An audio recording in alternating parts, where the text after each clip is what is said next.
এখন আমি আপনাদের সাথে শেয়ার করছি একদম সহজভাবে কিভাবে বিয়েবাড়ির স্টাইলে চিকেন রোস্ট করে নিতে পারেন তার রেসিপি। আর এই রেসিপিটি ঠিক একই রকমভাবে করে নেওয়ার জন্যে কোনো প্রকার স্কিপ্ট না করে সম্পূর্ণ ভিডিওটি আমার সাথে থেকে দেখে নিন। রোস্ট কিন্তু কম বেশি আমরা সবাই রান্না করতে পারি, কিন্তু রান্না করার পর অনেক সময় দেখা যায় বিয়েবাড়ির মতন টেস্টি হয় না। এই রকম টেস্টি করে নেওয়ার জন্যে বাবুর্চিরা যেরকম মশলা ব্যবহার করে ঠিক ওইরকমভাবেই আমি এই চিকেন রোস্টের রেসিপিটা শেয়ার করে দিচ্ছি। এই রোস্টও কিন্তু একদম বিয়েবাড়ির চিকেন রোস্টের মতন সুস্বাদু হয়েছিল।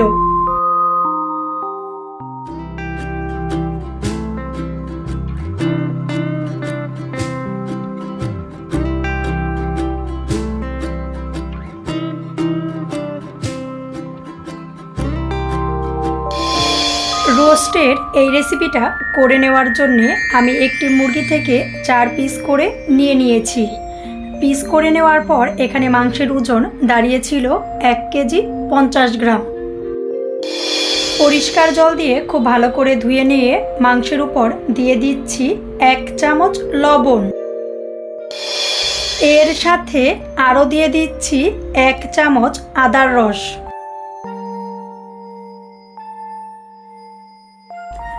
আদার রসে এক ধরনের এনজাইম থাকে যা মাংসের প্রোটিনকে ভাঙতে সাহায্য করে, ফলে আদার রসে ম্যারিনেট করে রাখলে মাংস নরম হয়। লবণ আর আদার রস দিয়ে ম্যারিনেট করে রেখে দিব 30 মিনিটের জন্যে। এইরকম করে 30 মিনিট রেখে দিলে রোস্ট কিন্তু খেতে খুবই বেশি টেস্টি হয়।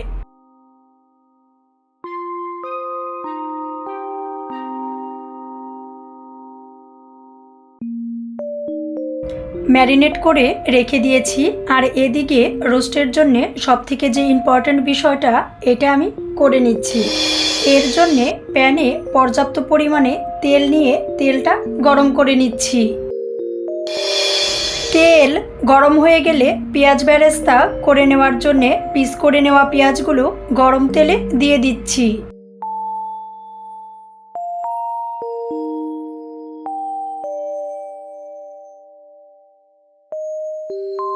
মিডিয়াম লো আঁচে রেখে উল্টে পাল্টে বেরেস্তা করে নিচ্ছি। এই টাইমে কিন্তু চুলার আঁচ খুব বেশি বাড়ানো যাবে না, মিডিয়াম লো আঁচে রেখেই আমি ভেজে নিচ্ছি। বেরেস্তা করে নিতে কিন্তু বেশ অনেকটা সময় লাগে। ঠিক এরকম কালার থাকা অবস্থায় তেল ঝরিয়ে আমি তুলে নিচ্ছি।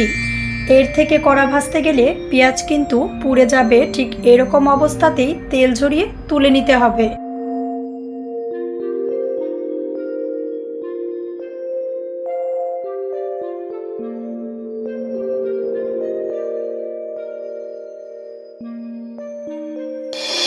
ভেজে নেওয়া বেরেস্তার তেলে 30 মিনিট ম্যারিনেট করে রাখা চিকেনের পিসগুলো দিয়ে দিচ্ছি।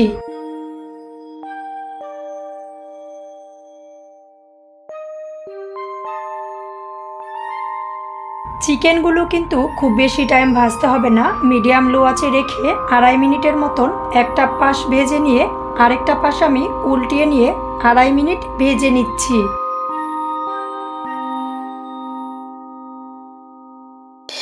দুই স্টেপে চিকেনগুলো আমি খুব ভালো করে ভেজে নিচ্ছি। 2.5 মিনিট করে একটা পাশ উল্টিয়ে ভেজে নিয়ে চিকেনগুলো তেল ঝরিয়ে তুলে নিয়েছি। আরেক স্টেপে চিকেনগুলো আমি ঠিক একই রকমভাবে ভেজে নিচ্ছি। চিকেনগুলো কিন্তু খুব বেশি টাইম নিয়ে ভাজা যাবে না, না হলে উপরের লেয়ারটা খুব বেশি ভাজা হয়ে গেলে তেল মশলাগুলো ভিতরে ঢুকতে যাবে না। এর জন্য ঠিক এরকমভাবে ভেজে নিয়ে নিতে হবে। এক একটা পাশ 2.5 মিনিট করে চিকেনগুলো ভেজে নিয়ে চিকেনগুলো আমি তুলে নিয়েছি।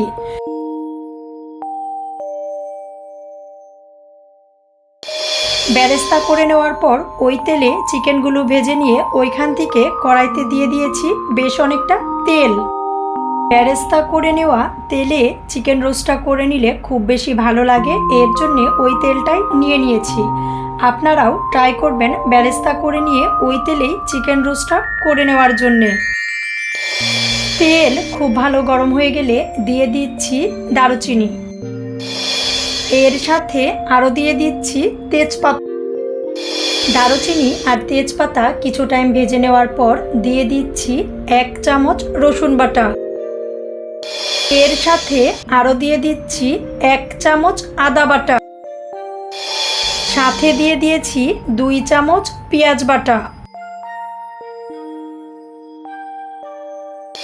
1 টেবিল চামচ দিয়ে দিচ্ছি শুকনা মরিচের গুঁড়া। এর সাথে আরও দিয়ে দিয়েছিলাম 1.5 চামচ কাঁচামরিচ বাটা। মশলাগুলো খুব ভালো করে কষিয়ে নিচ্ছি। ভিডিও ক্লিপটা ডিলিট হওয়ার কারণে কাঁচামরিচ বাটা দেওয়াটা আমি দেখিয়ে দিতে পারিনি। এখন সব কিছু দিয়ে খুব ভালো করে কষিয়ে নিচ্ছি।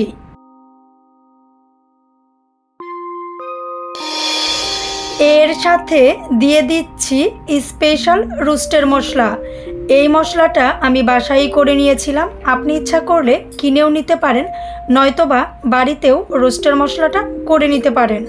আমি স্পেশালভাবে বাড়িতেই রোস্টের মশলাটা করে নিয়ে এর সাথে দিয়ে দিচ্ছি। টেস্ট অনুযায়ী দিয়ে দিচ্ছি লবণ। লবণ দিয়ে মিডিয়াম লো আঁচে রেখে খুব ভালো করে কষিয়ে নিচ্ছি।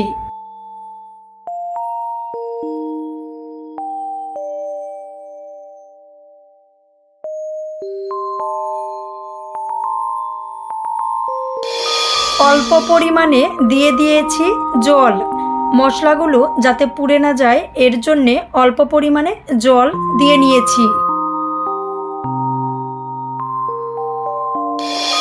বেশ ভালো করে কষিয়ে নেওয়ার পর ভেজে নেওয়া রোস্টের পিসগুলো দিয়ে দিচ্ছি।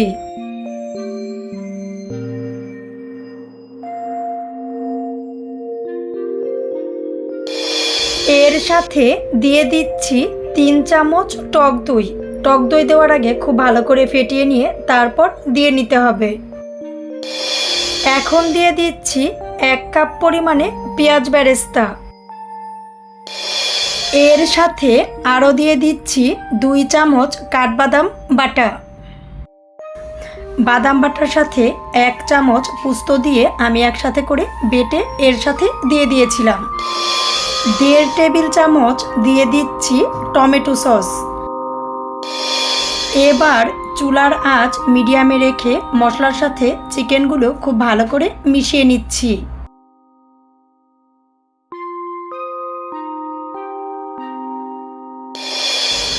চিকেনটা প্রপারলি সিদ্ধ হওয়ার জন্যে এখন দিয়ে দিচ্ছি জল। প্রপারলি সিদ্ধ করে নেওয়ার জন্যে আমি 1.5 কাপের মতন জল দিয়ে নিয়েছি। জল দিয়ে খুব ভালো করে মিশিয়ে নিয়ে একটি ঢাকনা দিয়ে খুব ভালো করে সিদ্ধ করে নিচ্ছি। কিছু টাইম পর পর ঢাকাটা তুলে নিয়ে আলতোভাবে নেড়ে দিচ্ছি যাতে কড়াইতে লেগে না যায়।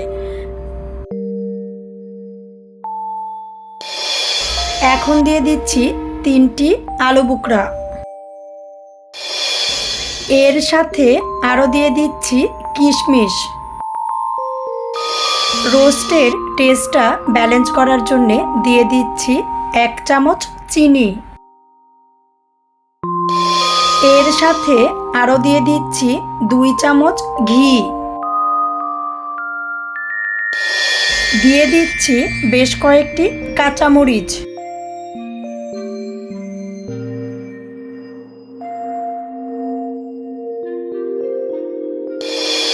বিয়েবাড়ির পারফেক্ট স্বাদ পাওয়ার জন্যে দিয়ে দিচ্ছি 1 চামচ গোলাপ জল। এর সাথে আরও দিয়ে দিচ্ছি 1 চামচ কেওড়া জল। এই পর্যায়ে আরও কিছু পেঁয়াজ বেরেস্তা আমি উপর দিয়ে দিচ্ছি। চুলার আঁচ বেশ কিছুটা কমিয়ে নিয়ে খুব ভালো করে রান্না করে নিচ্ছি।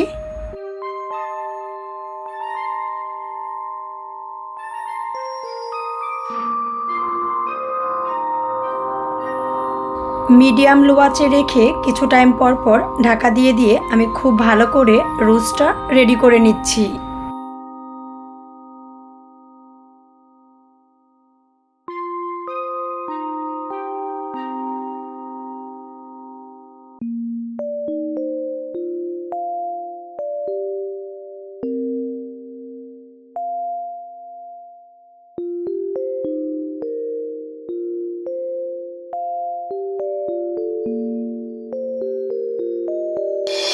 এখন দিয়ে দিচ্ছি 3 চামচ গুঁড়া দুধ। গুঁড়া দুধ কিন্তু অবশ্যই দিতেই হবে। মিডিয়াম লো আঁচে রেখে বেশ ভালো করে মিশিয়ে নিয়ে বেশ কিছু টাইম আমরা খুব ভালো করে রান্না করে নিচ্ছি।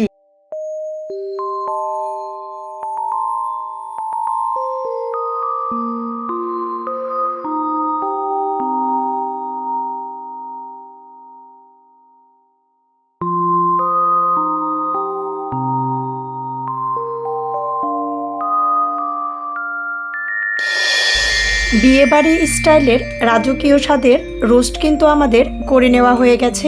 এবার সার্ভ করার জন্যে একটি প্লেটে নিয়ে নিচ্ছি। একই রকমভাবে রাজকীয় স্বাদের বিয়েবাড়ি স্টাইলের এই রোস্ট করে নেওয়ার জন্যে রেসিপিটা ফলো করে আপনিও কিন্তু বাড়িতে করে নিতে পারেন। শুরু থেকে শুরু করে এখন পর্যন্ত যারা আমাদের চ্যানেলের সাথে আছেন সবার প্রতি অনেক অনেক ভালোবাসা রইল। ভিডিওটি দেখে ভালো লাগলে অবশ্যই লাইক করবেন, কমেন্টস করবেন আর অবশ্যই সাবস্ক্রাইব করে আমাদের চ্যানেলের সাথেই থাকবেন।